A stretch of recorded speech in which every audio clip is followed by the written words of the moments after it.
Bonjour, bienvenue sur Coco TV. On poursuit avec le Kraken X62 de NZXT pour parler un peu RGB avec le logiciel. Alors, on le prévient, cam effectivement à la ferme, on aime bien, on n'a pas de gros soucis particuliers, contrairement à d'autres personnes, on peut le voir sur différents sites, sur différents forums, même directement sur Cocoteland, ça râle un peu.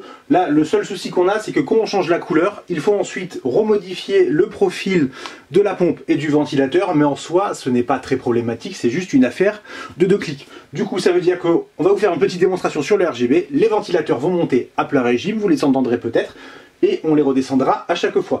Donc là, on est sur le mode par défaut, on peut choisir une couleur très facilement, on choisit dans le logiciel, on applique, on l'entend, les ventilateurs repartent, alors on les change, ce n'est pas un gros problème.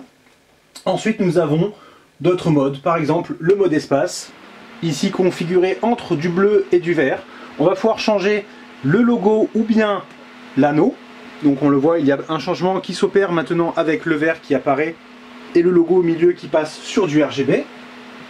Ensuite, il y a un mode fading plus classique qui va faire une alternance entre différentes couleurs avec un fondu à chaque fois. Du coup, on a un peu un mode arc-en-ciel. Ensuite, un mode pulsation.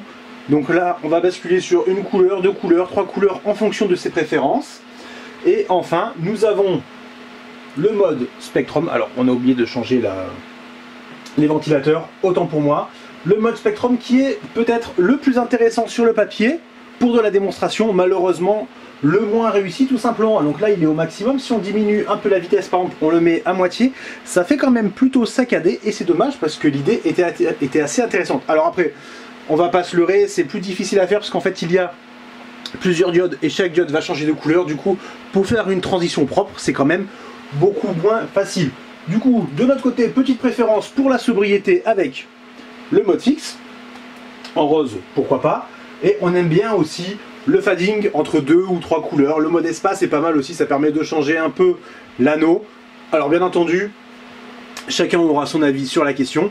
Toujours est-il que NZXT propose des petites choses qui sont sympathiques, faciles à mettre en place, et de notre côté, sans bug vraiment dérangeant. On vous dit à très bientôt pour de nouvelles vidéos sur Cocotte TV.